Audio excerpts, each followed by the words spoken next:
Again, I want, on behalf of CHM, welcome all of you across the length and the breadth of this country who have joined us, and hope that this session will be fruitful to every one of us. As you all know, that recently, or in the past few years, we had what we used to call the New Companies Act, which is the Act 71 of 2008, which replaced the 1973 one. It lost its shine. It's no longer called the New Companies Act, to the extent that now it has been amended. And that is the reason for us being here today, to talk through those amendments. I have with me here 3 panel members from CHM. The first one is Mr. Ravi Govender. He is our corporate and commercial lawyer with vast experience in that field. Also is Ms. Henry Kirsten, who is our commercial litigation and property lawyer. And the third one will be Mr. Rod Harper. He is our senior lawyer within the Employment Law Department with vast experience in that area. He will be talking about the employment law related matters that have been affected by the amendments. Those will be relating to things like prescribed officers, your social and ethics committee of the board, and so forth. We have scheduled this to take us for about 1 and 1.5 hours. And questions, as you go along, we'll be having some questions. You can ask your questions, but put them on the chat box. They'll be answered to immediately the last presentation has been finished. So just throw in your questions. I can assure you there's nothing insurmountable with these 3. They will answer all those questions. If we can't, we'll see how we deal with that as we go along. Without wasting any time, let me hand over to the first person to present, Mr. Henry Kirsten. Thank you.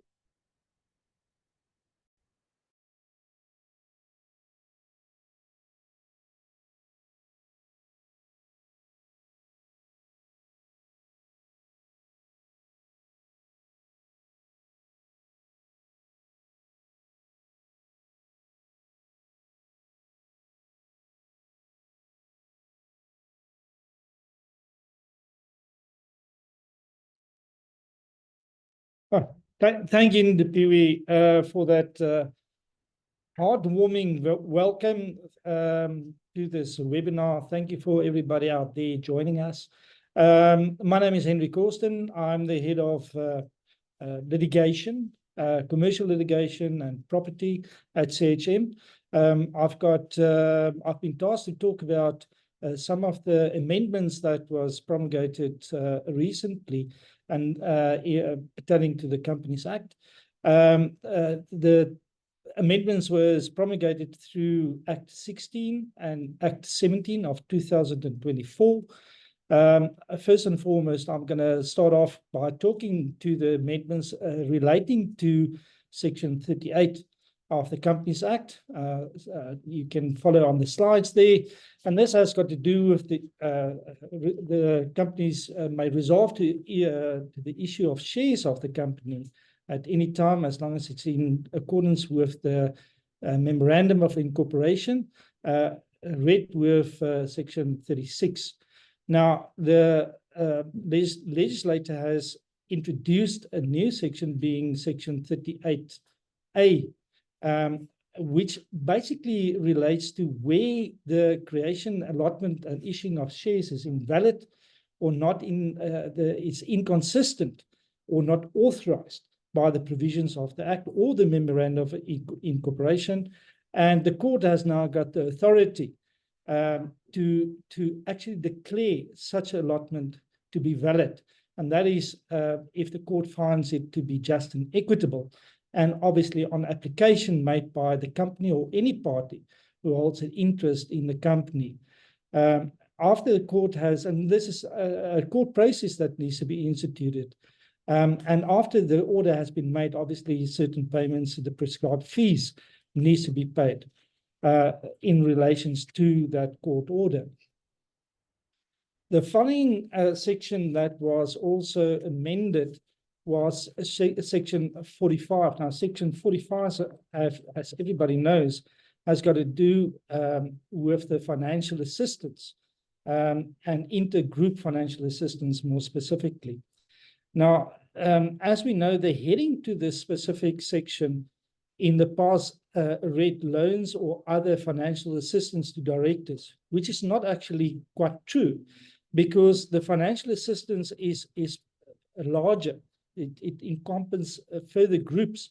So section 45(2)(a) that was introduced by Act 16 of 2024 amended the heading to actually reads financial assistance. And that's a more accurate reflection of the section. Further to that, the financial assistance, where it's a subsidiary that receives the financial assistance, the cumbersome provisions pertaining to section 45 does not need to be followed anymore. And as you know, that in terms of section 45, we need to have a look at what the memorandum of incorporation stipulates. There needs to be a special resolution in certain circumstances of the shareholders.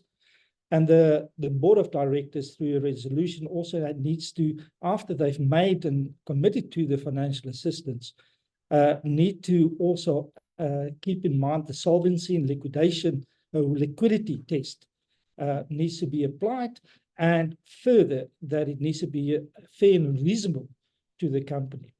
Now, section 45(2)(a) takes away that cumbersome requirements where the holding company give financial assistance to a subsidiary. However, what we also need to take cognizance of is that should this subsidiary be a foreign entity, this section 45(2)(a) will not apply. And the board of directors and the company still needs to comply with section 45 and the requirements contained therein. We also need to take cognizance of the fact that where subsidiaries actually give financial assistance to another subsidiary of the holding company, section 45(2)(a) will not apply. And the company still needs to act in line with what is required and set out in section 45. Lastly, where a subsidiary gives financial assistance to a holding company, section 45(2)(a) also will not apply, and the board of directors plus the shareholders, or more specifically the directors, need to comply with section 45, and there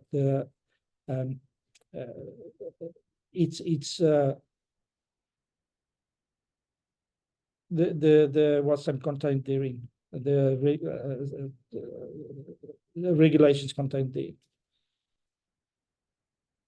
Further, section 77 of the Companies Act, more specifically 777, was amended by Act 17 of 2024. Now, section 77 of the Act relates to the directors being held personally liable, and this is where directors hold personally liable to the company and any affected person for any consequential loss suffered by the company or such person in specific circumstances. Now, in the past, section 77(7) had a provision in there that the liability, if more than 3 years has lapsed since the commission or the omission of any act by the specific director, then any claim against the director would lapse. Act 17 of 2024 actually provided now that, first and foremost, that the Prescription Act of 1969 does not apply. Now we'll deal with that, why that has now been enacted, because in the past that was not part of the provisions. It now indicates that by the 3 years prescription or time frame can, by application to the court, be actually condoned if good cause has been shown. And also, this specific section now rules that it's retrospective. In other words, that if such an act was committed before the specific Amendment Act came into being, it would still be applicable to any of the actions that was committed by a director before the enactment of the amendment. Now, relating to the Prescription Act, why it was indicated that it's not applicable. Normally, the Prescription Act, what is encompassed that is that the Prescription Act would have been a defense that 3 years has lapsed or time frame has lapsed.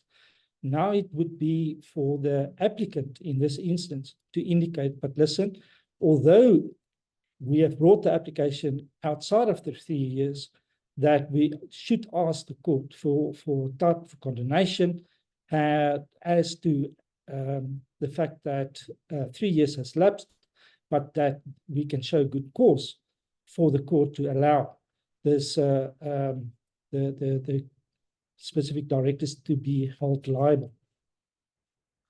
The last section that I'm going to talk about that has been amended by Act 17 of 2024 is Section 162 and 162, and that has got to do with the delinquency in the state that the court may declare a director to be delinquent where they have failed to discharge the duties in terms of the Companies Act.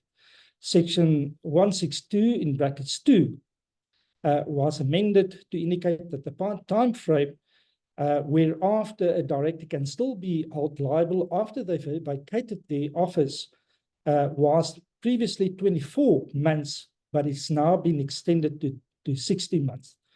However, the court may still, on good cause shown, extend that period, regardless of whether that period has prescribed or expired, as well as this specific amendment has got retrospective effects. In other words, that even if this occurred before the implementation or the enactment of this amendment, we can still go to court and on good cause shown, request that the court hold that specific director liable in terms of this section. Now, what is different to this 162 and the amendment plus 162 in brackets 3 is that in 126 bracket 3, the party that may bring this application is the commission or the panel as defined in the Act. Now, that is my portion of the discussion on this, and I'm now going to give over to Mr. Ravi Govender that's going to deal with the other amendments to the specific Act that was promulgated in terms of Act 16 of 2024.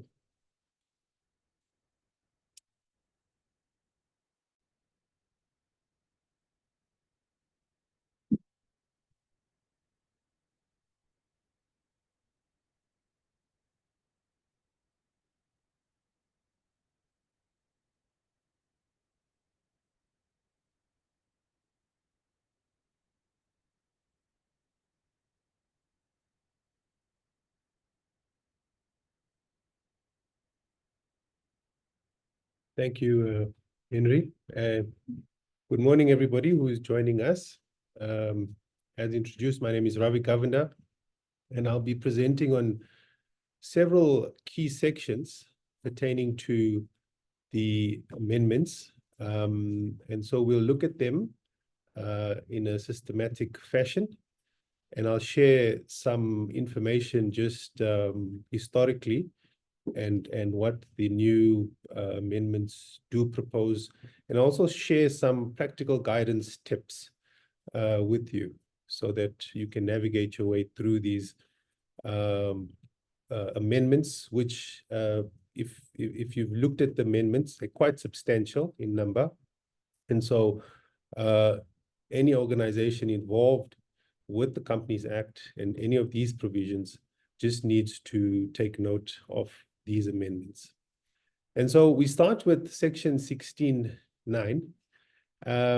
So before this amendment, an amendment to a company's MOI took effect in two ways. If you amended a name, the amendment took effect on the date the registration certificate was, amended registration certificate was issued, or any other amendment on the latter of either the date and time of the notice of amendment or a date specified in the notice of the amendment. And now what usually happened was that there was usually confusion as to which date applied. And so this has been rectified in the amendment. So after the amendment, the amendments to a MOI takes effect either 10 days after receipt of the notice of the amendment from the company by the CIPC, or if the notice of the amendment itself specifies a later date. It cannot be a date within that 10-day period. It needs to be a late date for it to then take effect. And so one of the practical guidance tips on that amendment is that you should really consider the timing of transactions involving amendments to an MOI and look at building the requisite time period that you will require between those transactional arrangements and when the amendment takes effect. A practical example of this is we see this during mergers where composition of directors typically change from, for instance, 5 to 10 due to the merger. And you really want to deal with your timing of filing your amendment together with maybe you'll need to deal with conditions precedent due to the merger. So just bear in mind that you should keep that on the go. And the next thing we want to look at is, this is quite a contentious one. It relates to, it starts knocking on the door as to privacy and protection. Now, previously, the Companies Act granted certain access to information to individuals internally. When I say internally, typically those are security holders, so your shareholders and members of the non-profit entities. And they had a right to inspect and copy company records. And the records were typically the MOI, director records, financial statements, meeting minutes, and registers. And external parties, non-security holders, were limited in what they could access. They were limited to accessing the registers that concern the securities, the share register, the members register, the directors register, and they had to pay a fee. And additionally, under the old provisions, a company's MOI could further limit access rights. But of course, that could not override the rights afforded to someone under PIA, for instance. But now what's happened in the new amendment is that access has been granted on a wider scale. So the right to access directly from a company, a company's MOI, the rules, the record of directors, the annual financial statements, the register of disclosure of the beneficial interest. You would have seen the mad rush that companies had to go through regarding beneficial interest disclosures. So that's now included in this ambit. And this is in addition to the registers. So those are the items now that third parties can access. Third parties being both internal third parties, like I mentioned, security holders, and also external. But in terms of parties that are external, you cannot access the annual financial statements of a private or personal liability or non-profit company if their public interest score is less than 100 for internally prepared annual financial statements, which basically means that that company produces its annual financial statements internally, or a company with a score that is less than 350. And they have for which company produces annual financial statements independently, like external auditors and the like. And so this, raises a lot of questions regarding certain privacy issues and access to information. And so some of the tips we suggest is that, firstly, you calculate, make sure that you've calculated your company's PIS, public interest score, correctly. This is governed by the regulations under 26, and there's a methodology there as to how this is calculated. Also, you should have systems in place. This is not a provision that is optional. It's obligatory, which means that you need to start adopting this and placing some systems that will assist you in complying. So if there's a request for information from anyone who qualifies, then you are not left scrambling. So that's the one tip we have on that score. The next amendment deals with section 34. This also is new, whereas before the directors and prescribed officers' remuneration, then the names of the individuals were not required. Now this makes it a requirement that such individuals are to be named. So whereas before you would have a Mr. X who earns so many rands, or Mrs. Y, now you have to actually put in the name of the person. And this is now the requirement. And some people feel that this only applies to public or state-owned companies, which is not true. It also applies to profit or non-profit companies, again, who meet the public interest score. If your public interest score, again, exceeds the thresholds of, like I mentioned earlier, 100 or 350, you must include a copy of your latest annual financial statement, of course, approved by the board, together with your annual return. And that is applicable to companies that audit their annual financial statements. And so one of the practical guidance tips that we have for you on that amendment is that this obviously takes on some emotional undertakings in terms of people wanting their personal information being broadcast. So I think companies need to start sensitizing their directors and prescribed officers to the personal exposure that now will happen. And once again, private and non-profit companies must review their PIS scores under Regulation 26 and auditing requirements, meaning that make sure you're not self-sabotaging through overcompliance. We've seen some companies in the past who audit externally, and there was no need for them to do that under the law, or they've miscalculated their public interest score.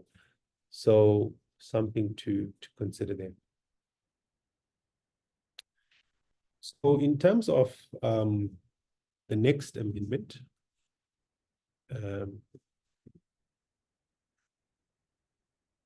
just give me 1 second while I just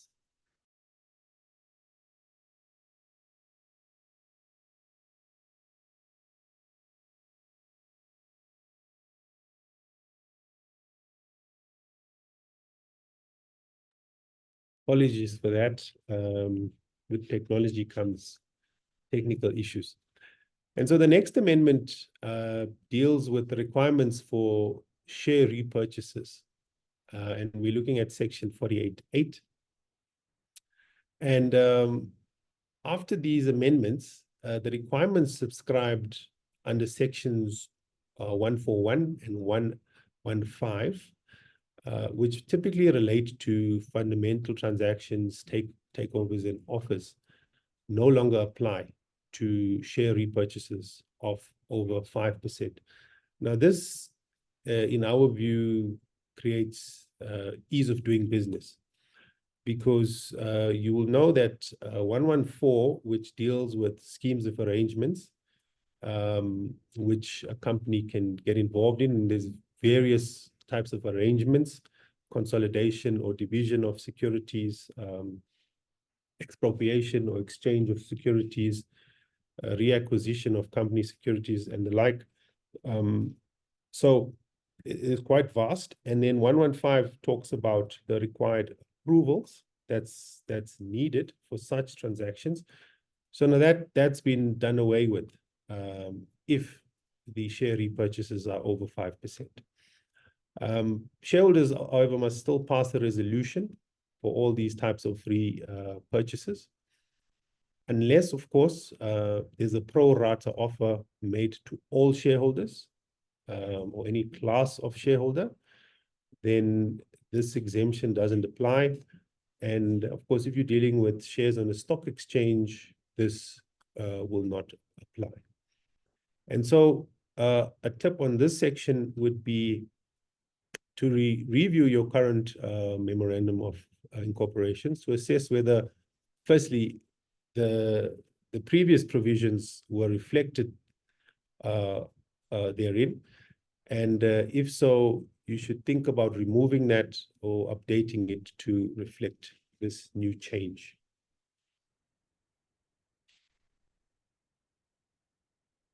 The next amendment I'm dealing with is section 90, which talks about appointment of auditors or an auditor and the disqualification periods.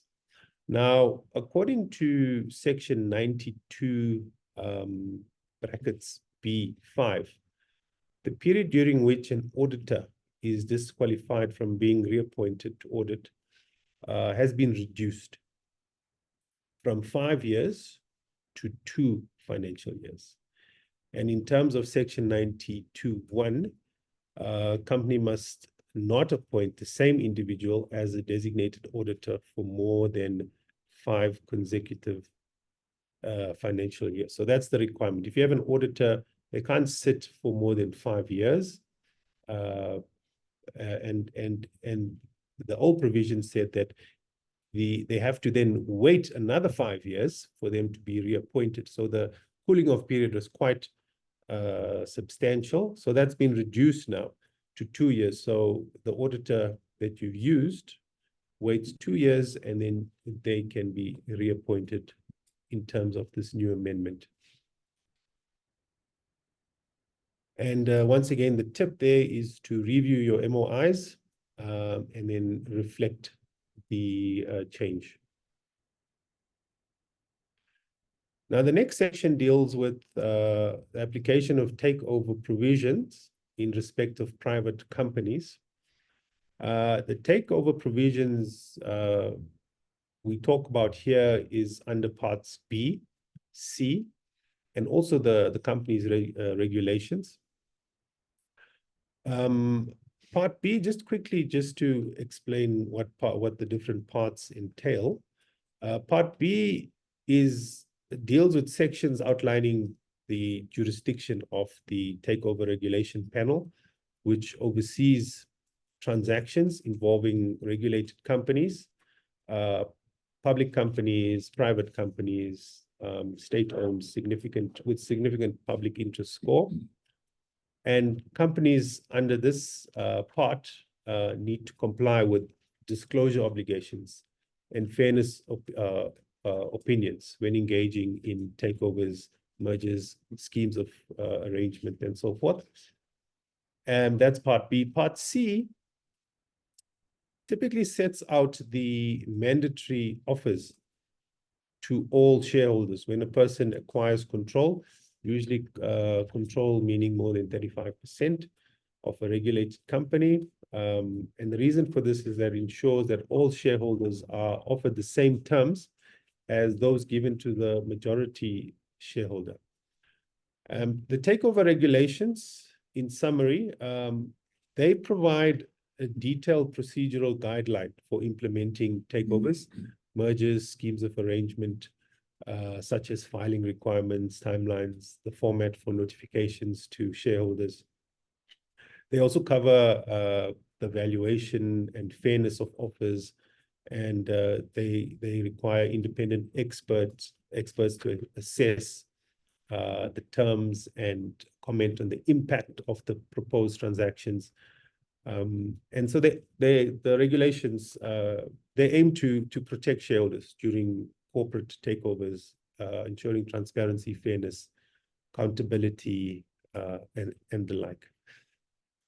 And so now that has extended compliance with parts B, C, the regulations has extended and now applies also to private company if it has 10 or more shareholders, and if it meets or exceeds the financial thresholds that are determined by the minister.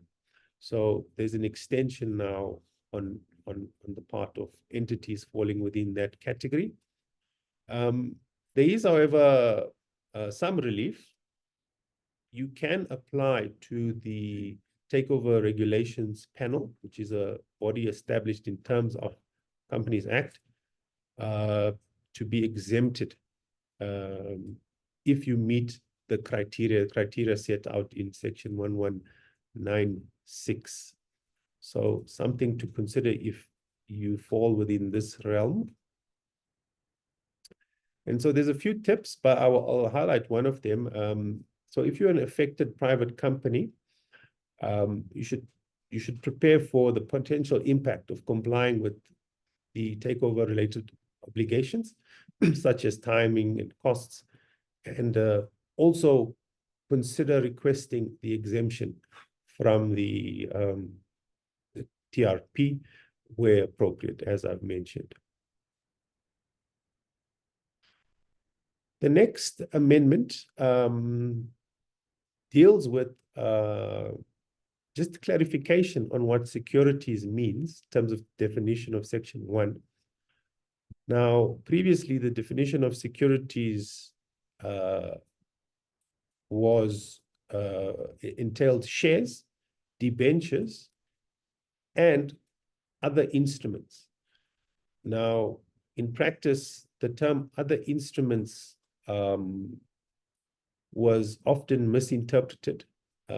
We've seen some shareholders, for instance, claiming that their loan accounts could be interpreted as other instrument and therefore fall within the definition of securities. So all that type of confusion has now been rectified, and the definition is limited to shares and debentures. And the last section I want to deal with in terms of the amendments relates to employee share schemes. And so the amendment under Section 95(1)(c) changes the wording in this section to clarify that the employee share scheme may be established through the issuance or now the purchase of shares in the company, whereas previously it only dealt with share issuance or share option grants. It now includes the word share purchase. The effect of this is that companies can now buy back existing shares and use them for the scheme, allowing the company to allocate shares without diluting the current equity holders. And this may be especially useful when companies prefer to maintain the existing share capital and structure. And so one of our tips on that point is that if companies were previously unable to register their schemes because it was a purchase scheme, they should revisit the scheme and consider whether they should register it now in light of this new section. Those are all my sections that I'll be dealing with. I will now hand over to my colleague, Rod Harper. Thank you very much.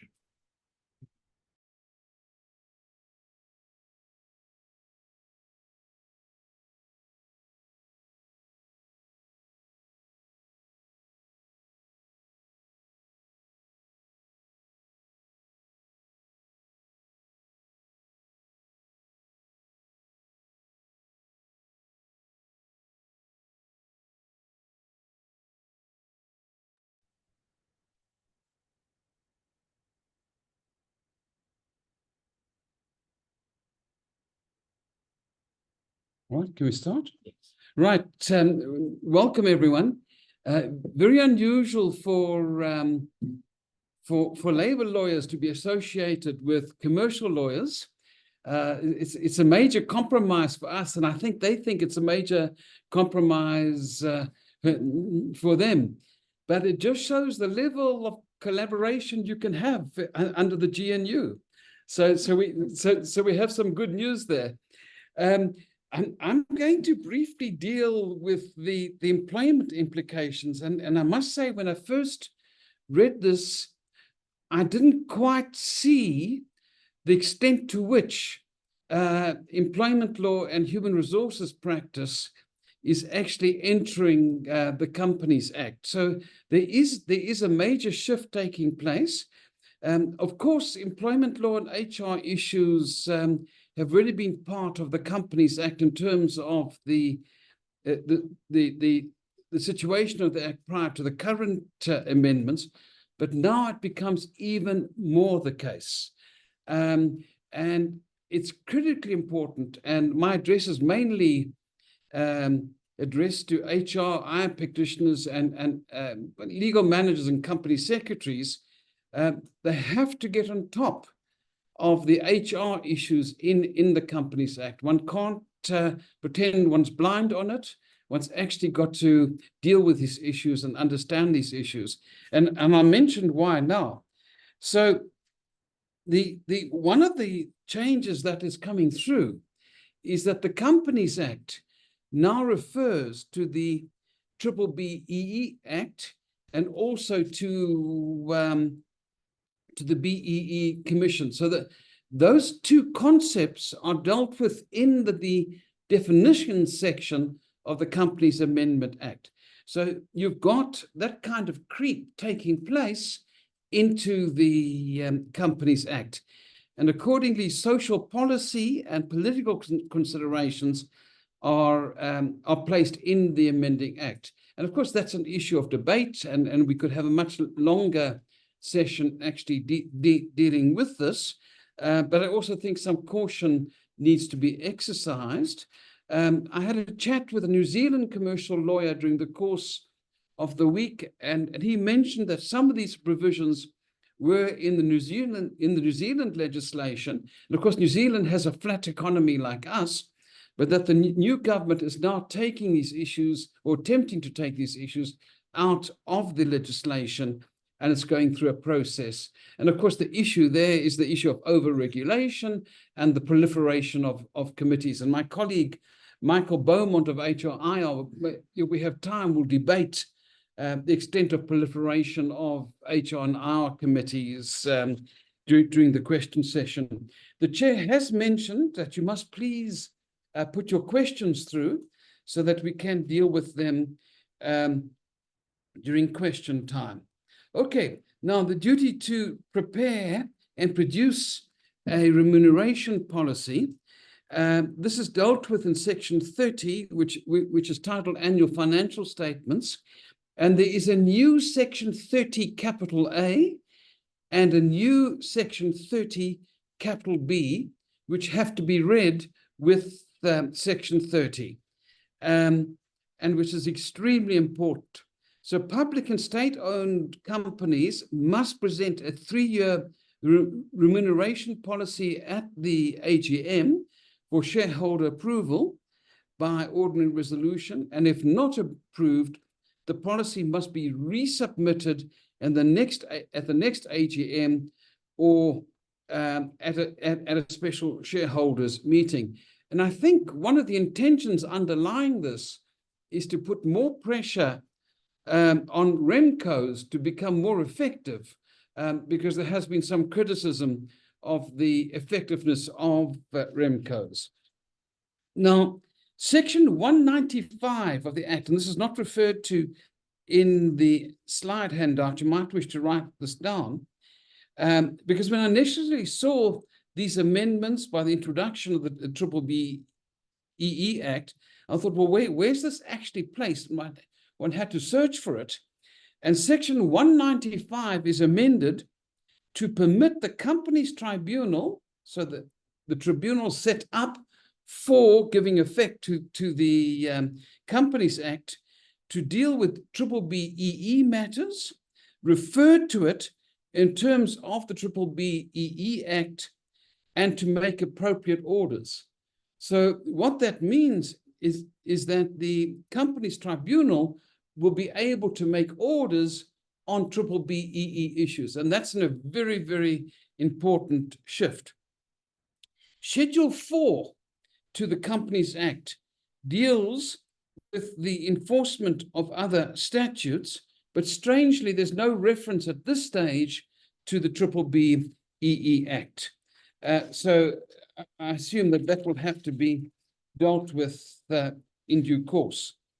And then on remuneration policy, any changes to the remuneration policy require approval by ordinary resolution at either a special shareholders meeting or at the AGM. So a lot of attention is going to have to be given to that issue. And you're aware of the criticisms about the differentials between senior employees and junior employees. And there's quite a lot of social policy criticism on that, whether rightly or wrongly.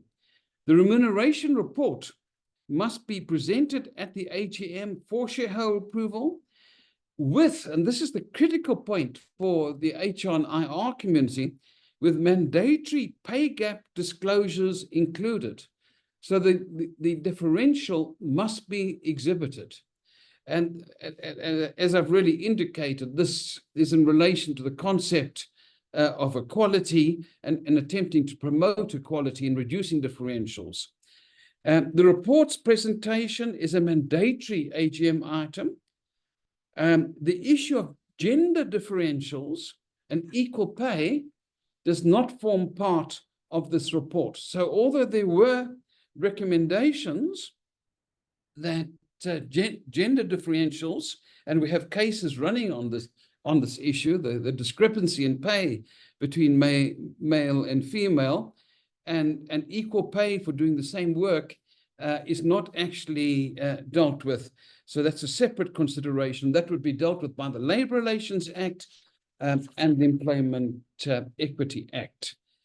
The central issue which arises in relation to remuneration policy is what is remuneration and what is excluded.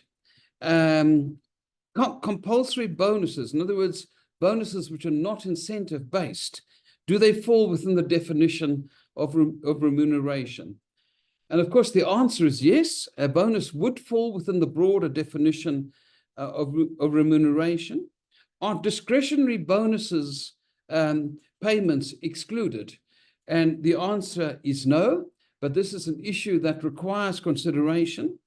And it's important to note that remuneration is defined in Section 30, subsection 6 of the Companies Act through a classification process. So a list of items are incited, or stated, but there's also a specific reference to benefits.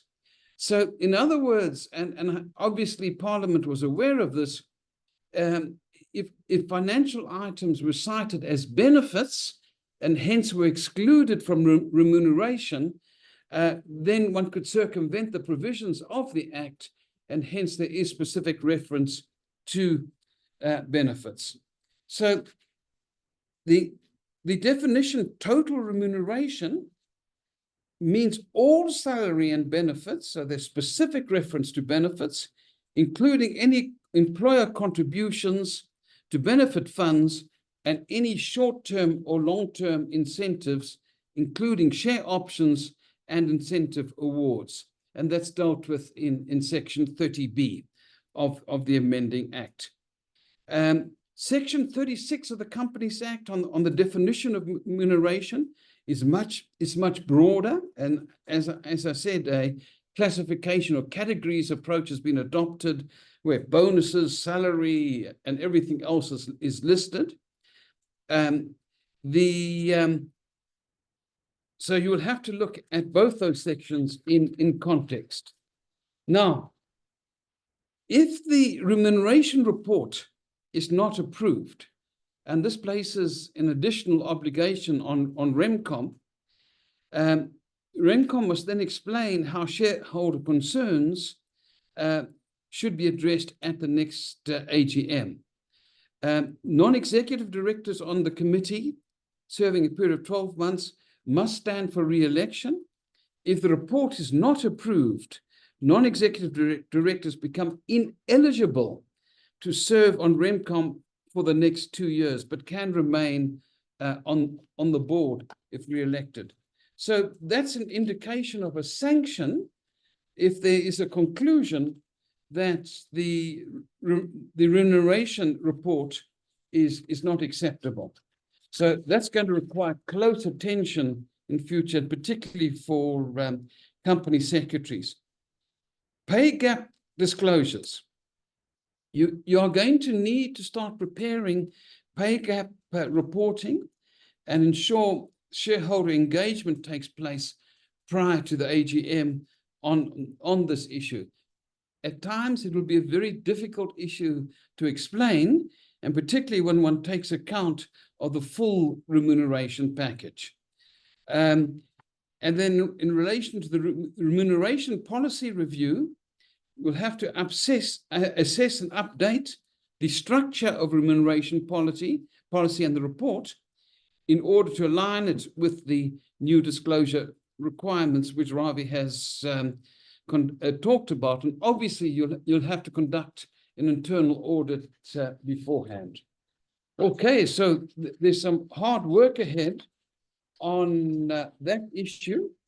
On suggested actions, the revised AGM notice must include the presentation and approval of the remuneration policy and report as ordinary resolutions, and the re-election of directors as necessary. And the director rotation policies are going to have to be reviewed. Section 61 of the Act is amended to include the submitting of social and ethical committee reports and a remuneration report. So it's at two levels, the social and ethics committee report and a remuneration report. The shareholders are forced or required to consider those reports. So adopting a mechanical approach in relation to those issues would become a problem. There are social and executive committee exemptions. One can apply for an exemption if, in fact, one has a committee which is similar to that committee and has similar purposes. And the problem here, and I raised earlier the issue of proliferation of committees and the issue of red tape, is the question of what does the Employment Equity Committee do and what does the Social and Ethics Committee do? Should it be consolidated into one committee? Should the objectives be broadened? And this is an issue that you're going to have to consider. To what extent will the functions of the one committee reflect the functions of the other committee?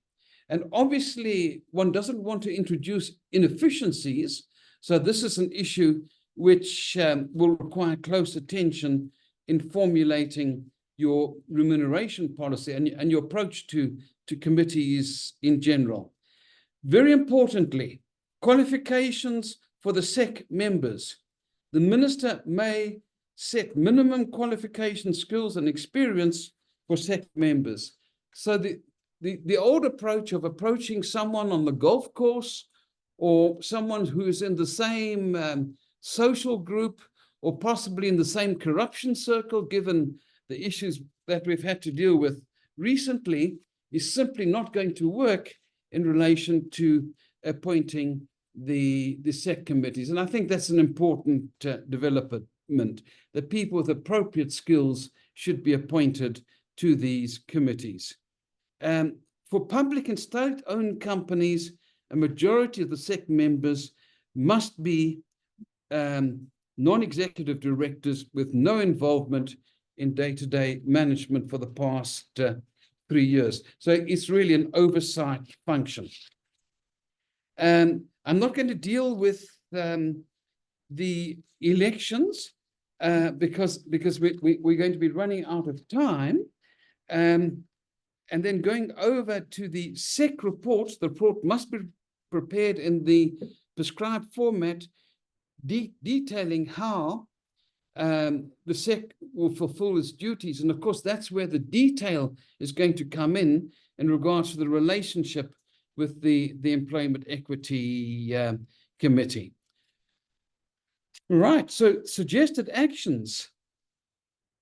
Review and ensure the SEC's composition meets with the new requirements. Update template notices to include SEC election and the presentation of SEC reports at AGMs. Review and update SEC policies, terms of reference, and charters to align with the new regulations. Revise the structure and content of the SEC report to meet the prescribed format. And Ravi has dealt with this issue. Update the MOI if necessary to address changes relating to SEC provisions. So then there's some hard work ahead, and we're happy now to take questions and debate the issues with you.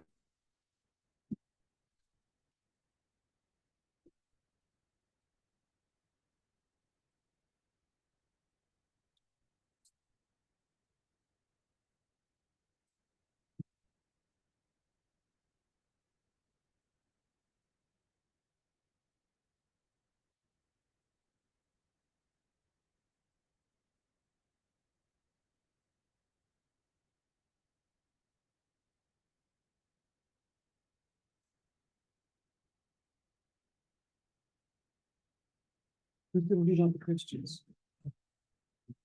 Open the act.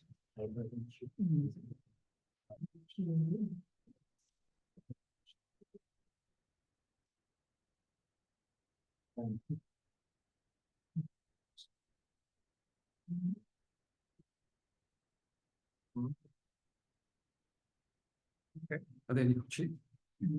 Any questions?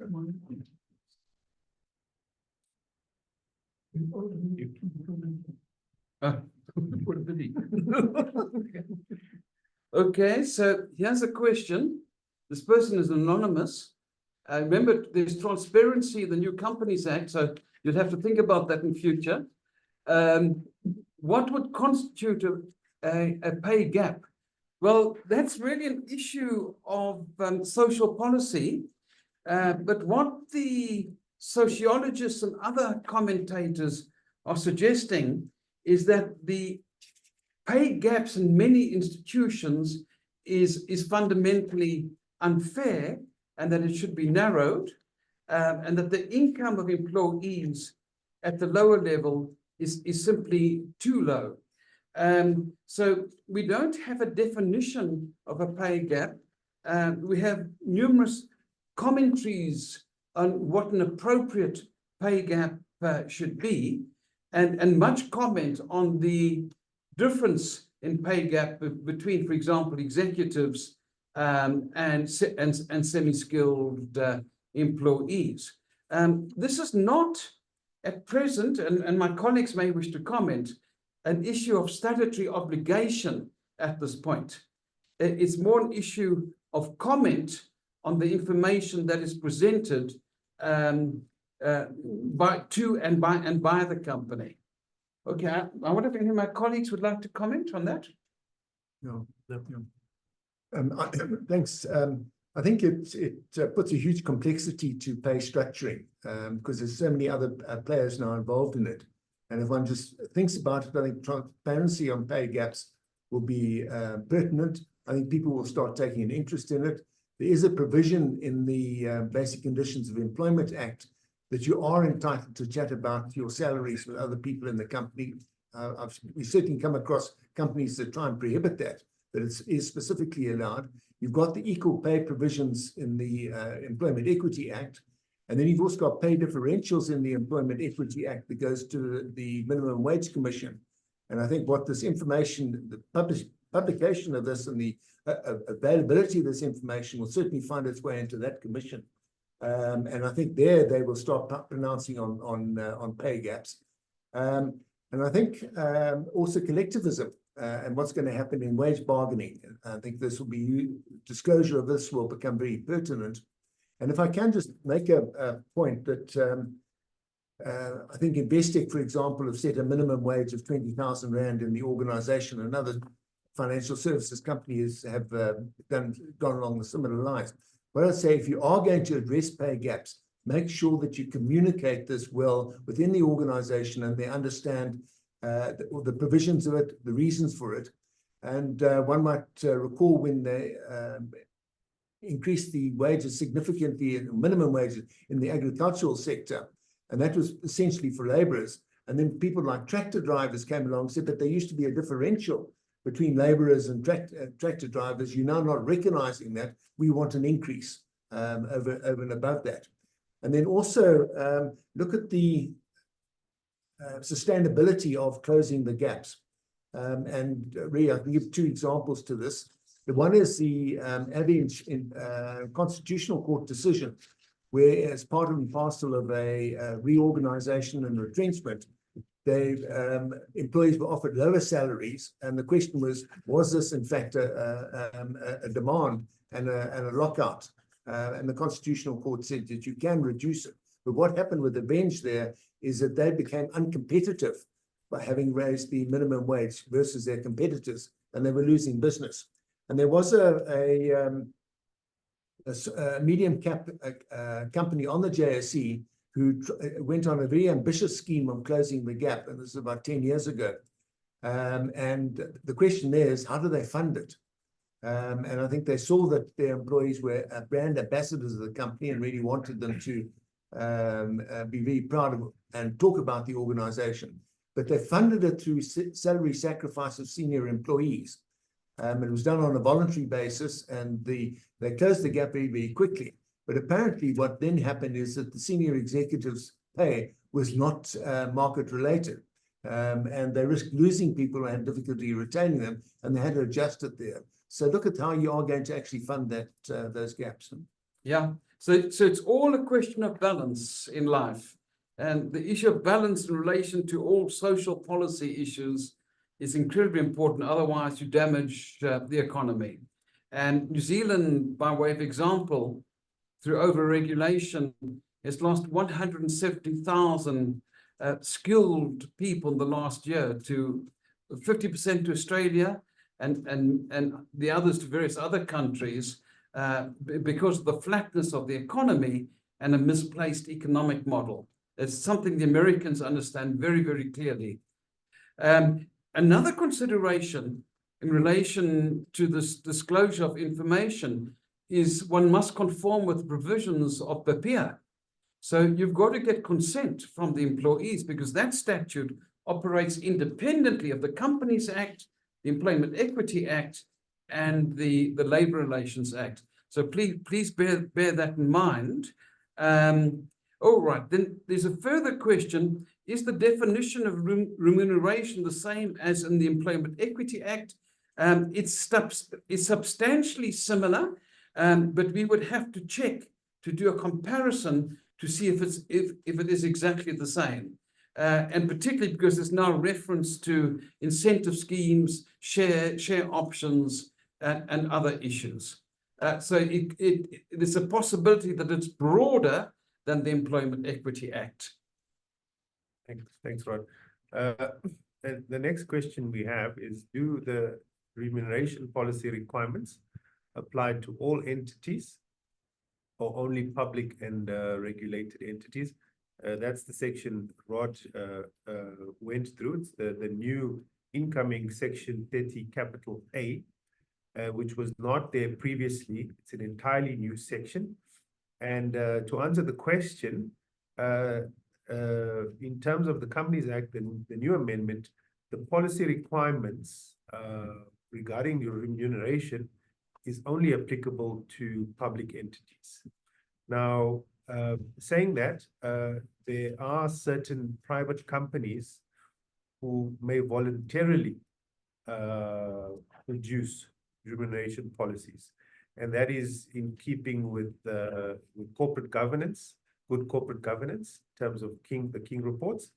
And so it all depends on the specific situation of a private company, but it is now obligatory on public and regulated entities that they have such policies in place.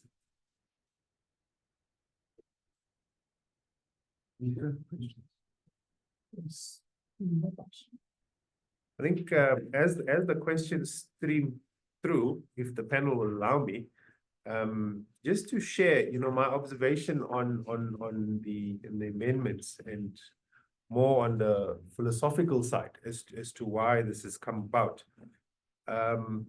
And for me, and I think there's other colleagues also probably listening in who may share this view, is that if you look at the amendments and the way it's structured, it's scattered. There's no specifics in terms of, they chose a certain section to deal with, and that was it.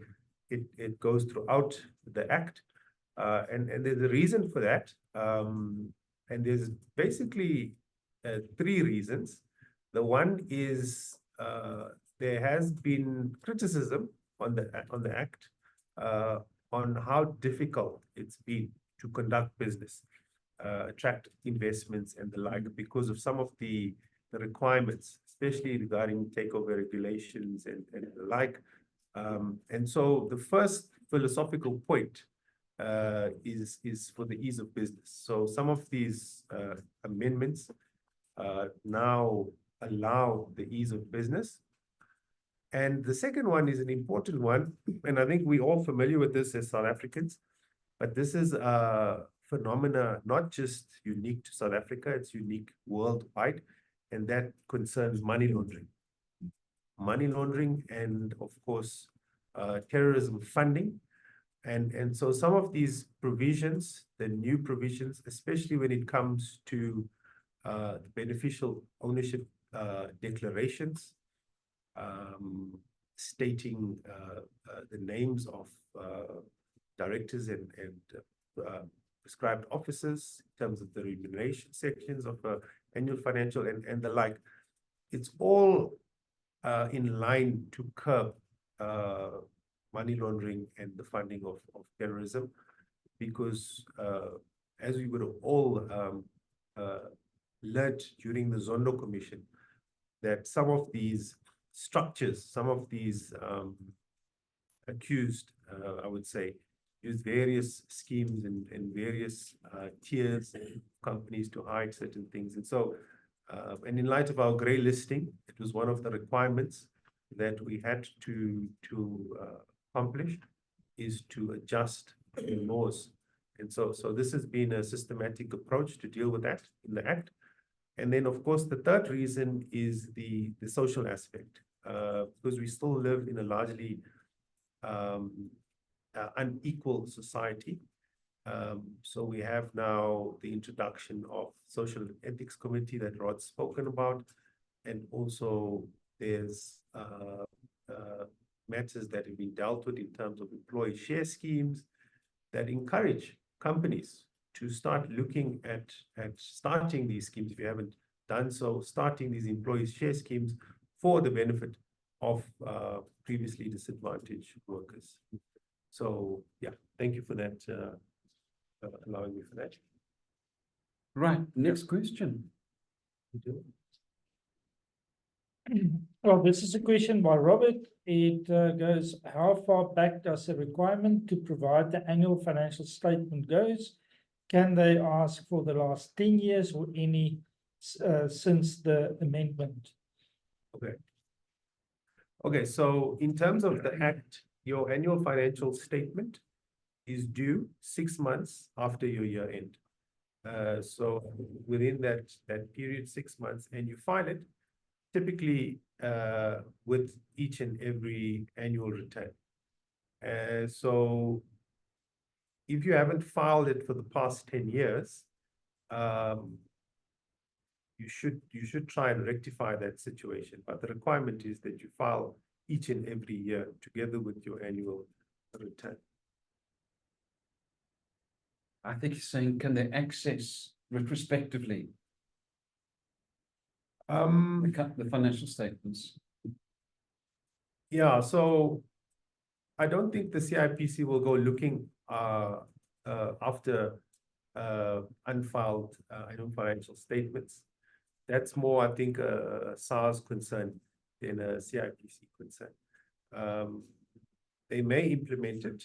I haven't seen it happen in practice, but you know, our guidance is always, if you feel that you haven't complied, you should typically try and make amends and comply. So yeah, that's what we would suggest. All right. So the following question, and this is more addressed to the labor experts. Jerry Gould asked, what is your observation on the discrimination in the pay gap between men and women? And then was involved in a prolonged debate that this is still the case. So this is more and generalized question than specifically to the amendments. But perhaps I can kick off and Mike can follow. The pay gap between men and women is a serious issue. There are major discrepancies. Many companies have taken steps to try and fix this in support of the equal pay for equal work principle. But there's still a lot of attention to be given to this issue. We have an equal pay running for a legal manager in the Western Cape who alleges that she was paid below the level of the male managers in the same job category, and that will be going to the Labour Court. It's a massive matter. These equal pay cases are huge because so much data is involved, and sometimes you have to use expert witnesses. So yes, it's an issue which requires attention, but it's not dealt with in the Amendment Act.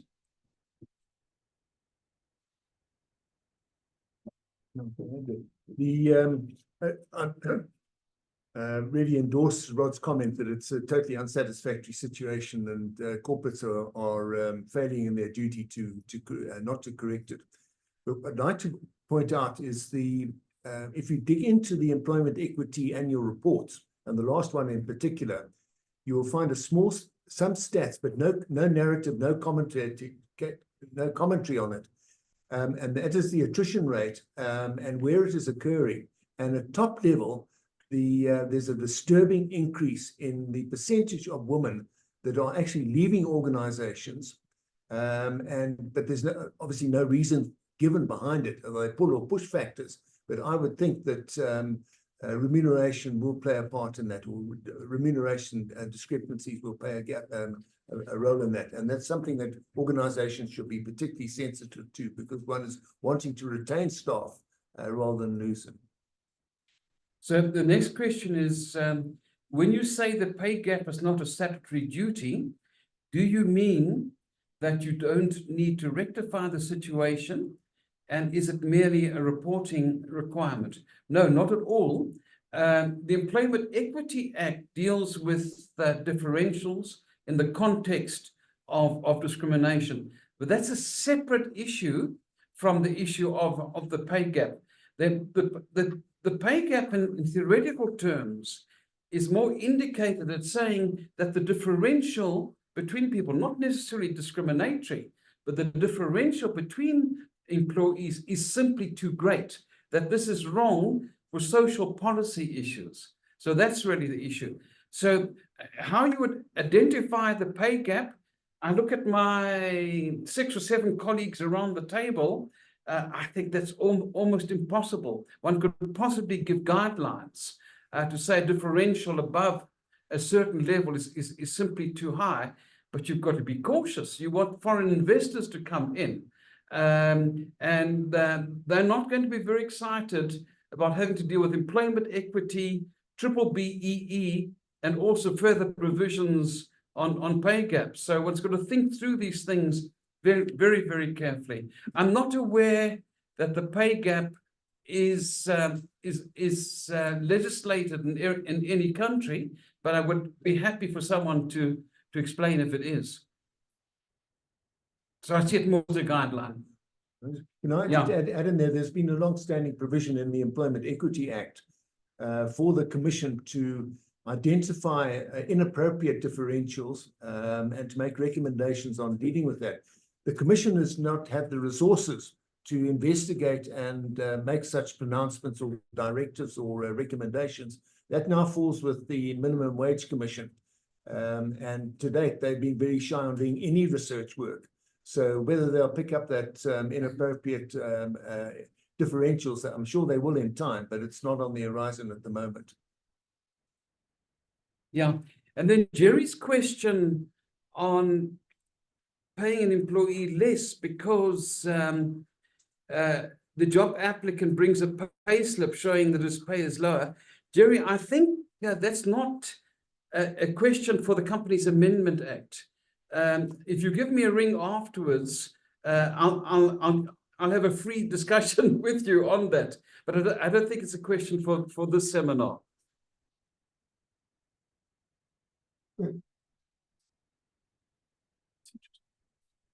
Mm-hmm. There is another question, panelists, from Robert Cameron Ellis to host and panelists. And I think it's a follow-up question to what was asked before, which says, an outside person, in brackets third party, going to access annual financial statements using the first change you talked about by approaching the company, would they be able to get 10 years back? Not the IPC requirements, the right of third parties to see the AFS. Did you get it? Yeah. Thank you. So I think the question really relates to the retrospective effect of these records. In the amendments, there's no indication that it's retrospective.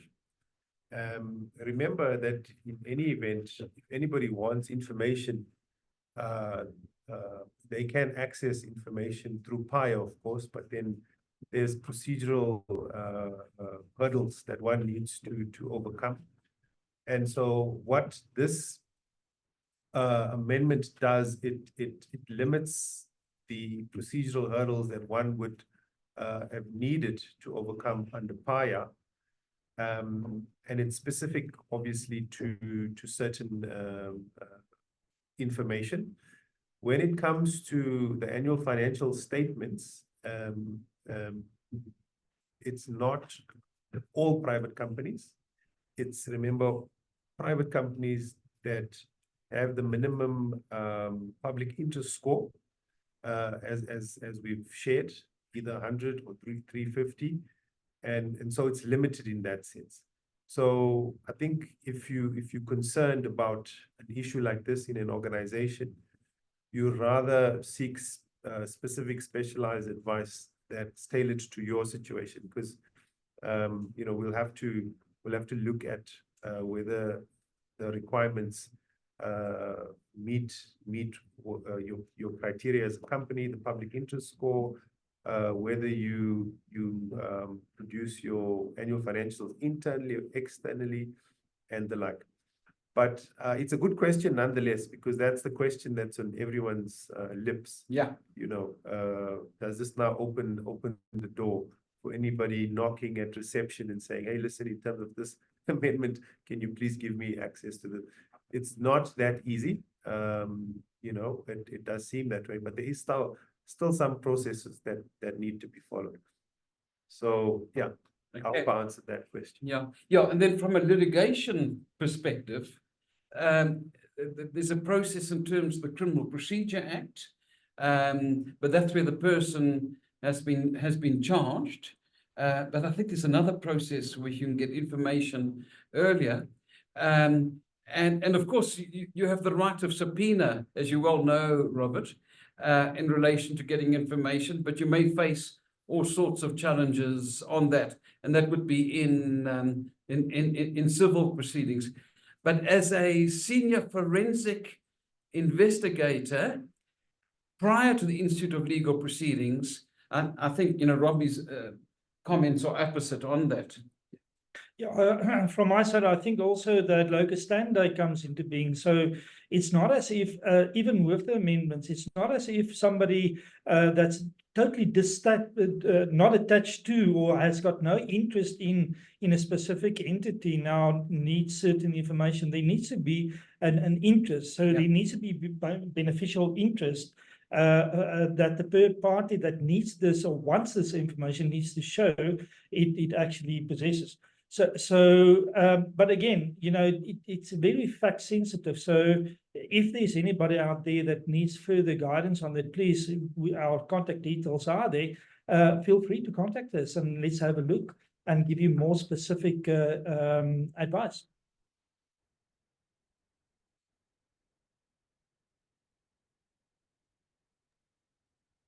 Before taking what I think will be the last question, you will notice that amongst the panelists is a gentleman on the far right with a red tie. He is Michael Beaumont, the chairperson of the HR and IR consultants. Yeah, on that side. The other on the right side. Yes. He's the chairperson of the HR and IR consultancy, who has joined us to take questions. It's an entity that we work closely with. And the next question and the last one for the day will be coming from Anonymous, real pay gap. Because this subject is, because this is subject to interpretation to an extent, would your social ethics committee and a policy address this, meaning pay gap? I think this is a big question, a very, very important question. And I think that's an issue in carrying out its duties that you'd have to consider whether it should deal with that issue. And that would also lead into the remuneration policy of the company. So those are big issues which lie ahead. And yes, to answer your question, they should actually deal with that issue. Yes, it's probably not going to make them very popular. But the issue should actually be dealt with.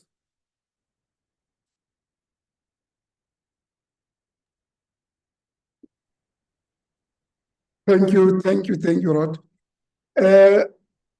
Colleagues, due to time constraints, we have come to the end of this session.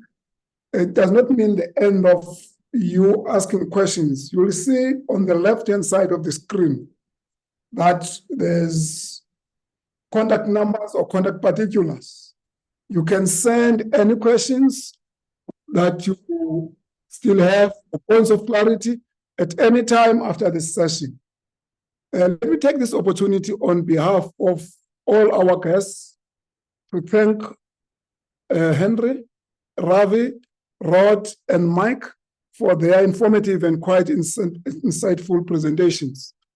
And on behalf of CHM, let me thank all of you who joined us and hope that you derived value from these wonderful presentations. And as I've said, If you still have any questions or points of clarity, don't be shy, just engage the details that have been provided on the screen. Thank you.